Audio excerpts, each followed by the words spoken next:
Wydawało nam się, że Men of Lithium w wersji 5.4 to był duży zastrzyk lore, jednak w wersji 5.5 dostaliśmy to. I można powiedzieć, hype jest jeszcze większy. Hej, z tej strony Netsi, a to omówienie chyba jak do tej pory największej lorowej bomby, jaką mieliśmy w Genshinie. Mówi to oczywiście o opisie artefaktów w Finale of the Deep Galleries. W tym filmie możecie spodziewać się Descenderów, Smoków, Seli, Skerk, Tartali i Doom Dury, czyli ulubionej przyprawy Hoyo. Nie będę mówić tu o artefaktach Long Night's Oath, które też mają w sobie całą masę informacji na temat Not kraju, to zostawię na film o Snezhnai. Jeśli spodoba Ci ten film, zostaw lajka i suba. Możesz mnie też wesprzeć na Ko-fi. A teraz czas przejść do głównego tematu. Od razu też ostrzegam, w tym filmie usłyszycie naprawdę dużo crack teorii.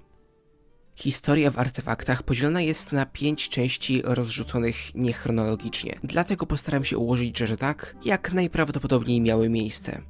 Na samym początku każdej części pojawi się krótki opis pewnej osoby, której mistrz rozkazał wyruszyć na północ i przemierzyć mrożące pustkowia oraz korytarz z popękanego szkła na krańcu zamarzniętego morza, by znaleźć schowany pod złotą wieżą i białym drzewem skarb, pilnowany przez potwory i przykryty przez warstwę śniegu, który powiązany ma być z pewnym tajemniczym podróżnikiem.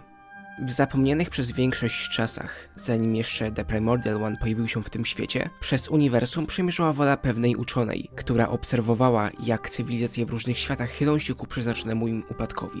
Jak wspomniałem, kosmos przemierzała tylko jej wola, ponieważ ciało znajdowało się daleko w statku astralnym. Nie wchodziła ona z nimi w interakcję, bowiem zobowiązała się, że nigdy nie skontaktuje się z żadną pierwotną cywilizacją. W pewnym jednak momencie zobaczyła ona coś, co ją mocno zaciekawiło i wybiło z trwającej milenia medytacji. W zasięgu jej wzroku pojawił się mały świat na skraju spiralnego ramienia, a zamieszkany był on przez przedwiecznego smoka, który narodził się wraz z nim. Mimo że śmierć jednego dnia przyniesie temu światu wieczną noc, a oświetlające je słońce już ledwo się tliło, wola tego smoka, uwiązana do skorupy planety, świeciła mocniej niż jakikolwiek świat, który do tej pory widziała podróżniczka. Zaciekawiona tym miejscem, jak i zasmucona jego nieodwracalnym losem, wysłała do smoka wiadomość. Widziałam bezbarwny koniec, rozdzierający gromady gwiazd, jak wrzeciono między jedwabnymi nićmi. Widziałam, jak mroźna fala chaosu pochłania wszystkie śpiewy, przez co dobre jak i zło znikają w nicości. A jednak ty, mój szczodry, łagodny panie, odmawiasz opuszczenia swoich ludzi? Zapomnij o tym świecie, któremu przeznaczone jest zniszczenie i podróżuj ze mną między gwiazdami. Smok, słysząc to wszystko, odpowiedział jednak w ten sposób. O, przyjaciółko z dalekiego świata, dziękuję ci za przekazanie mi tych prawd z ponad niebios. Jednak nawet jeśli w twoich oczach ci ludzie to jedynie ciemne stworzenia, dla mnie są znaczeniem tego uniwersum. Jeśli fala zapomnienia tu przyjdzie, niech moje kości staną się bastionem, które odgrodzi to miejsce. Bądź świadkiem ścieżki, którą obrałem, bowiem zaprowadza moich ludzi naprzód aż do gwiazd.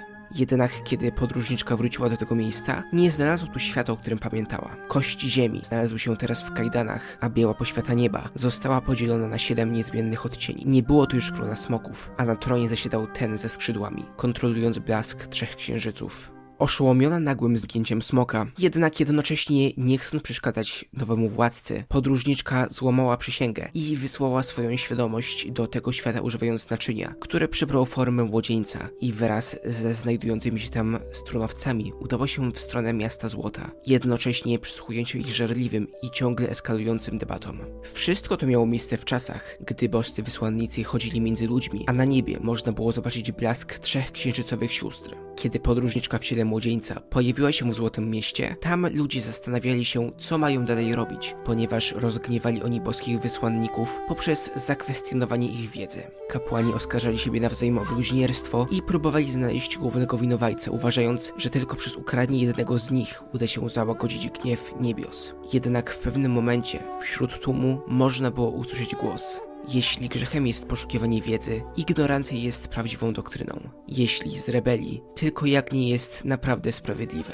Jeśli za grzech trzeba odkupić krwią, czemu miał on w takim razie wyjść od ludzi? Jeśli prawo jest doskonałe, czemu bać się pytania? Powiedział to wspomniany wcześniej młodzieniec, który niezauważalnie wszedł do pomieszczenia, w którym obradowali kapłani. Wdali się w rozmowę, jednak młodzieniec miał na wszystko, co w jego stronę mówili, odpowiedź. Kiedy cała sala ucichła, jako pierwszy odezwał się kapłan, na głowie którego spoczywał diadem z gałęzi białego drzewa. O heretyku, jeśli tak jak wskazują na to twoje elokwentne słowa, naprawdę sądzisz, że grzech ciężki jest jedynie złudzeniem zwykłych śmiertelników, w takim razie niech to ty zostanie osobą, która napije się z kielicha piekącej złości. Idź do srebrnego niczym popiół drzewa i przedstaw swoją sprawę przed boskim wysłannikiem, którego zadaniem jest nas osądzić. Tak też i podróżniczka w ciele młodzieńca zrobiła. Wyruszyła prosto do najgłębszego miejsca ziemi, by spotkać się z pierwszym aniołem.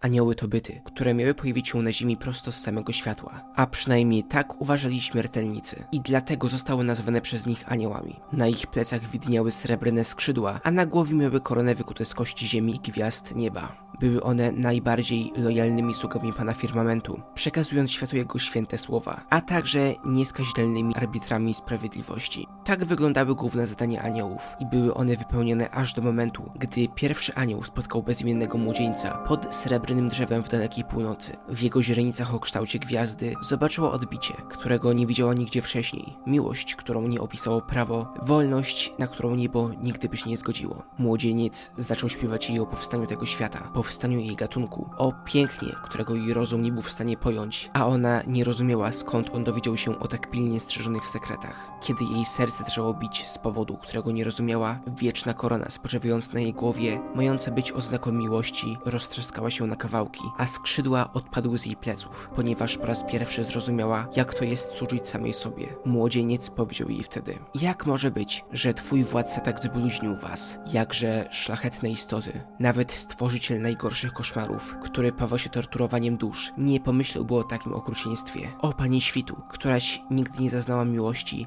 daj mi stanąć jako wróg wobec twoich zasad. Wznieś swój wzrok ku niebu, tak jak powinnaś, dla wszystkich, którzy zostali uwięzieni przez twego władcę. Pozwól mi być twoim mieczem, twoją tarczą, twoim przewodnikiem, twoim bezpardonowym współkonspiratorem w rebelii. Właśnie wtedy Pani Świtu schyliła się, pocałowała młodzieńca w czoło i złożyła przysięgę. Chodź, zmienimy absurdalne zasady tego świata i nakarmy pustki północy krwią. Wybudujmy miasto z wieżą, która sięgać będzie niebiosom, dzięki czemu ludzie tej ziemi nie będą musieli już więcej płakać. Zrzucam z siebie tę bezwartościową koronę, by wszystkie ziemskie narody mogły zrzucić siebie kajdany i poczuć wolność. Ta zdrada nie została jednak niezauważona. Na nich spoczywał wtedy wzrok niebieskich księżyców, wewnątrz których można poczuć było coraz to bardziej narastającą samotność. Rozpoczęła się rebelia, a rzemieślnicy Złotego Miasta na północ zaczęli, używając zakazanych praktyk, wykuwać na kościach ogromnych bestii niezliczone duchowe wróżki. Ta zdolność kreacji miała być znana tylko przez Pana Firmamentu, jednak przekazana ona została ludziom przez zbuntowaną wysłanniczkę, która marzyła, by pewnego dnia te istoty stworzyły perfekcyjny byt, który będzie w stanie scalić się ze światem. Swoje nauczania zaczęła przekazywać też innym aniołom, którym obwieszczała: widzę czasy, gdzie ludzkie narody nie będą błagać o niebieskie przeznaczenie. Miasta, które zbudują, sięgać będą chmur, wyżej nawet niż tron gwiazdy. Widzę ludzi, którzy współdzielą niebo wspólnie z bogami, przed którymi niegdyś się kłaniali. Nie będzie już więcej łez, cierpienia bądź śmierci, bowiem wszystko będzie kompletne. Jednak do stworzenia tej wizji świata nie doszło, bowiem niebiosa zesłały na ziemię niebieskie filary, przez które wróżki zmieniły się w mroźną, srebrzystą mgłę, a w przeciągu jednej nocy Złote Miasto zostało zniszczone przez mroźny wiatr. Zdradziecki wysłannik został obdarty ze swojego imienia i swojej formy, a na jej gatunek została rzucona klątwa. Jeśli kiedykolwiek spojrzą się w oczy kogoś innego, a jednemu oddadzą miłość, która przeznaczona jest dla wszystkich, nie tylko zniknie ich niebieska uroda, ale ich umysł rozpłynie się w proch. Z pozostałości upadłych wysłanników powstały Seli, które już na zawsze dryfują w poszukiwaniu zaginionych wspomnień. Wow. Naprawdę wow. A nie mówiłem, że dostaliśmy naprawdę dużą lorową bombę? Dostaliśmy Descendera, Smoki, Seli i Doom Duty. Bo jak inaczej nazwać relację między pierwszym aniołem a podróżniczką, która przybrała postać młodzieńca? Myślę, że na samym początku musimy ustalić tożsamość podróżniczki, która pojawiła się w tej wadzie. Według mnie można bez problemu powiedzieć, że jest ona przybyszem, czy descenderem. W końcu tylko samymi słowami była w stanie zerwać kajdany pierwszego anioła, a jak wiemy, tylko przybysze mają wolę, która jest w stanie rywalizować z zasadami tego świata. Problem zaczyna się w momencie, gdy spróbujemy ustalić, którym jest ona przybyszem. Numer 4 jest zaklepany, jest nim Traveler, tak samo The Primordial One jest prawdopodobnie numerem 1. Zostały nam numery 2 i 3. Wiemy, że drugi Descender, czy też Second Who Came, według książki Before Sun and Moon miał rozpocząć wojnę przeciwko The Primordial One. Jednak później prawdopodobnie połączyli oni siły i z ciała martwego trzeciego Descendera stworzyli Gnosis. Nie wiemy, co działo się z podróżniczką po stłamszeniu rebelii, jednak z pomocą przychodzi nam tutaj najnowszy World Quest z wersji 5.5. Od jakiegoś czasu w fandomie zastanawialiśmy się, czy Nibelung, czyli władca wszystkich smoków i Teyvatu przed przybyciem The Primordial One, jest jednym z Descenderów. W końcu pojawił się on w tym świecie kolejny raz po tym, gdy został już raz pokonany, przynosząc ze sobą też moc Abyssu. Wspomniany World Quest dał nam informację, że po wojnie zemsty Nibelung został zabity przez The Primordial One. Trzeci Descender jest natomiast jedynym znanym przez nas martwym Descenderem. Nibelung, będący trzecim Descenderem, miałby sens też o tyle, że jak ustaliłem w poprzednim filmie na temat Men of Lithium, ale też potwierdzone to zostało w tych artefaktach, władał on mocą, która podzielona została na 7 części, 7 elementów Teyvatu. Jeśli z ciała trzeciego Descendera stworzone zostały Gnosis, tym bardziej ma sens, by był nim Nibelung, ponieważ jego ciało jest kompatybilne z każdym elementem. To oznacza, że podróżniczka musi być drugim przybyszem, drugim Descenderem. Jeśli tak jest, wtedy rebelia jej i aniołów jest wojną z drugim, który przybył, co opisane nam było w książce Przed Słońcem i Księżycem. Jednak jakie są tego komplikacje, zajmę się w innej części filmu. Na ten moment mamy jasno postawione. Podróżniczka to drugi Descender.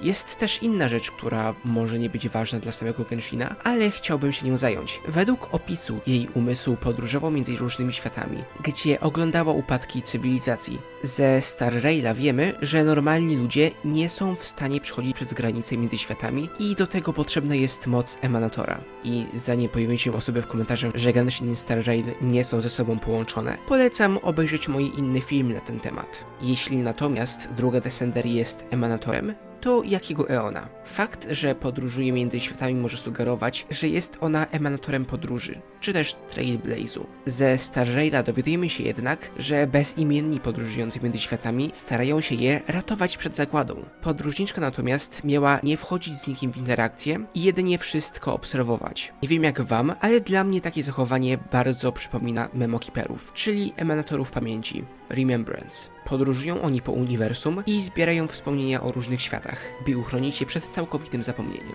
Dodatkowo podróżowała po uniwersum tylko jako wola, a jak wiemy, kiedy osoba staje się memokeeperem, traci swoją fizyczną formę i istnieje już na zawsze jako memetyczny byt. Oto taka mała dygresja na temat możliwej tożsamości drugiej Descender. Wracając do Teyvatu, przedstawiona nam historia bardzo dobrze łączy się z opisem artefaktów setu Prayers of Illumination. Tam dowiedzieliśmy się, że gdy pierwotne cywilizacje rozgniewywały bogów, wysyłali kapłana z ryminsulową koroną na głowie do boskich wysłanników, gdzie ci następni mieli zapłacić za grzechy ludzkości życiem. Druga Descender zakończyła niekończącą się spiralę śmierci, jednak w ten sposób doprowadzając do upadku aniołów i zerwania kontaktu między niebiosami a ludzkością. Jest też dosyć ciekawa rzecz, o której pomyślałem dopiero teraz, a wszystko do odkrycia tego mieliśmy już 3 lata temu. Jak dowiadujemy się z opisu Records of Jueyin, 30 dni po ślubowaniu pierwszego anioła miejsce miała katastrofa, przez którą ziemia zaczęła się zapadać, a ona i druga Descender uciekali, dopóki ich nie złapano. Czy kojarzy wam się to z czymś? Może z zapadnięciem się pod ziemię Enkanomii, znanej wtedy jako Byakuya Koku. Tak samo to właśnie wtedy prawdopodobnie miejsce miała śmierć Mroźnego Księżyca, ponieważ jak dowiedzieliśmy się z web eventu, doprowadziło to do upadku cywilizacji, czyli jednocześnie mogła to być i Enkanomia, i Hyperborea. Dodatkowo sama Hyperborea też miała zapaść pod ziemię. Śmierć księżyców i rebelia przeciwko The Primordial One miała miejsce w takim razie w tym samym czasie, na co wskazuje też książka Springs of Hidden Jade. Tylko że to komplikuje całą sprawę. Według in-game profilu Nuvileta, to The Primordial One utracił sposób kontroli nad Teyvatem po wtórnym przybyciu Nibelunga do tego świata, a nowe artefakty potwierdzają nam, że ta kontrola odbywała się przy użyciu sióstr Księżyca. To w takim razie oznacza, że rebelia przeciwko The Primordial One i wojna zemsty z Nibelungiem działa się w tym samym czasie albo krótko po sobie. Od tego miejsca to, co powiem, jest jedynie domysłami. Jak wiemy od Mawuiki, księżyce zostały stworzone jeszcze przed przybyciem The Primordial One z użyciem technologii smoków. Sam Nibelung jest opisywany jako opiekuńczy władca, więc jest możliwe, że gdy The Primordial One przyjął władzę nad światem, księżyce dalej tęskniły za Nibelungiem. Jak dowiadujemy się z artefaktów, księżyce były świadkami małżeństwa pomiędzy pierwszym aniołem a podróżniczką, więc nie jest wykluczone, że usłyszały też to, co druga Descender powiedziała. Być może wraz z tą wiedzą, kiedy Nibelung przybył w granicy firmamentu z Abyssem, jedna z nich wpuściła go, co doprowadziło do walk między nimi, jak możemy dowiedzieć się z Moonlit Bamboo Forest. A jeśli zdrajczynią był tylko jeden księżyc, to według mnie był to Iridescent Moon. I mamy co do tego dwa dowody. Po pierwsze, według web eventu po śmierci Wiecznego i Mroźnego Księżyca, w tej wacie nastąpiły kolejno powódź i upadki cywilizacji. Natomiast po śmierci Iridescenta, jedyne do czego doszło to pojawienie się karmazynowego księżyca w otchłani. To wiąże się z moją drugą teorią, którą mam od czasów wyjścia Perin Harry'ego. Według mnie karmazynowy księżyc jest miejscem, w którym schował się kokun Abyssu, czyli można powiedzieć główne centrum dowodzenia Abyssu w tym świecie. Jest to powiązane z tym, że według mnie Abyss jest kolejną formą Honkaja, a do tej pory każdy Honkai miał swój kokun na księżycu. Także według mnie Iridescent Księżyc wpuściła Nibelunga do tej watu. Wydała się w bójkę ze swoimi siostrami, po czym wszystkie zginęły, a w jej ciele Abyss ulokował swój kokun. Jak mówiłem, jest to jedynie moja teoria. Może się okazać, że jestem w błędzie. Jednak coś takiego nasuwa mi się mając te wszystkie poszlaki. Tak prawdę mówiąc, to pojawienie się Nibelunga podczas lub tuż po rebelii ma w sobie jednak trochę sensu. To by wyjaśniło, czemu The Primordial One i podróżniczka pracowali razem ze sobą, by stworzyć ciała Smoka Gnosis, mimo tego, że chwilę wcześniej próbowali ze sobą walczyć. Co jak co, ale Abyss czy też Honkai jest jedną z najniebezpieczniejszych sił w tym uniwersum, więc nie ma w tym nic dziwnego, że ta dwójka postanowiła połączyć swoje siły przeciwko wspólnemu wrogu. W przeciwnym wypadku jeden z nich prawdopodobnie byłby martwy. Kolejną rzeczą, o której chciałem dopowiedzieć, jest Spiral Abyss. Jak dowiadujemy się z artefaktów, Teyvat ulokowany jest na krańcu spiralnego ramienia. O ile kosmologicznie może to po prostu znaczyć, że znajduje się on na krańcu galaktyki spiralnej, tak dla nas może być to połączone z inną, znaną nam konstrukcją – Spiral Abyssem. Od razu zaznaczę też, że Spiral Abyss nie łączy się w żaden sposób z Abyssem, chociaż można to wskazywać angielskie tłumaczenie. W chińskiej wersji jednak Abyss opisywany jest jako Shen Yuan, natomiast Spiral Abyss to Shenjin Woxuan, czyli oznaczają w sobie dwa różne koncepty. Kiedy przeczytamy opis Spiral Abyssu, dowiemy się, że jest to masywne podziemne miasto, wybudowane przez pradawną cywilizację, które dzieli się na korytarze otchłani, łączące między sobą światy oraz iglicę księżyca otchłani, która prowadzi w nieznane. Z tego opisu może się wydawać, że Spiral Abyss służył jako łącznik między światami do cywilizacji smoków. Z questów na Talti wiem jednak, że nie jest to prawda, ponieważ smoki planowały stworzyć wieżę, dzięki której mogłyby wyjść poza firmament. To oznacza, że Spiral Abyss nie służył smokom do podróży między światami. Myślę jednak, że miejsce to ma zupełnie inny, ale wciąż bardzo ważny cel, a jest nim zakotwiczenie Teyvatu do drzewa liczb urojonych, czy też Imaginary Tree. Jak wiemy z Honkaja 3, niektóre światy odpadają z drzewa i wlatują do Morza Kwanty, gdzie powoli są zjadane. Można je jednak uratować przy użyciu ankorów, czy też, jak to teraz przetłumaczę, kotwic. Spiral Abyss może być właśnie jedną z takich kotwic, które przytrzymują dalej Teyvat do Imaginary Tree. Na sam koniec przejdę do może najbardziej kontrowersyjnego tematu tego filmu, czyli kim może być młodzieniec będący gospodarzem rozumu drugiej Descender. Myślę, że większość osób oglądających ten film wie już, kto jest moim głównym podejrzanym, ale zacznijmy od początku.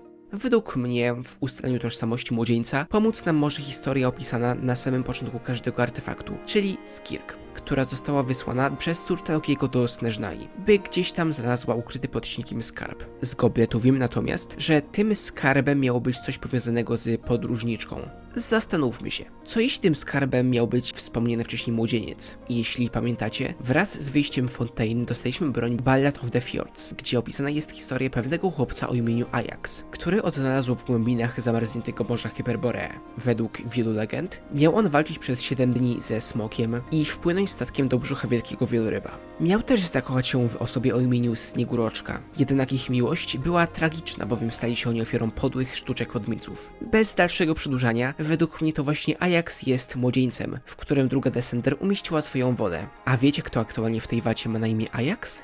Child.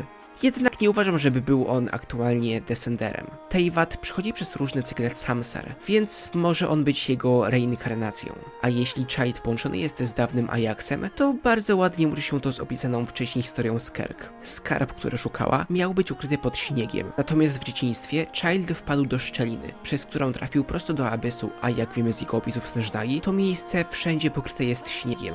To też właśnie w Abyssie Skirk odnalazła Childa i postanowiła zacząć go trenować, ponieważ miał on obudzić to i części tego się w nim znajdują. Przez długi czas w fandomie myśleliśmy, że mówiąc o tym, Skirk chodziło o Narvala, jednak co jeśli chodziło o drugą Descender? Dodatkowo przez cały ten czas uważała go za słabeusza i nie chciała z nim rozmawiać. Czy w takim razie wzięła go pod swoją opiekę z własnej woli, czy może to jednak Surtalogi ją do tego zmusił? W końcu z Travelerem i Nuwiletem wydawało się być dość gadatliwa. Child może być w takim razie współczesną wersją dawnego Ajaxa i wydaje mi się, że odegra jeszcze dużą rolę w historii Teyvatu. Musimy też dostać wyjaśnienie, czemu Surtalogi uznał, że Child musi być nauczony jak władać Foul Legacy.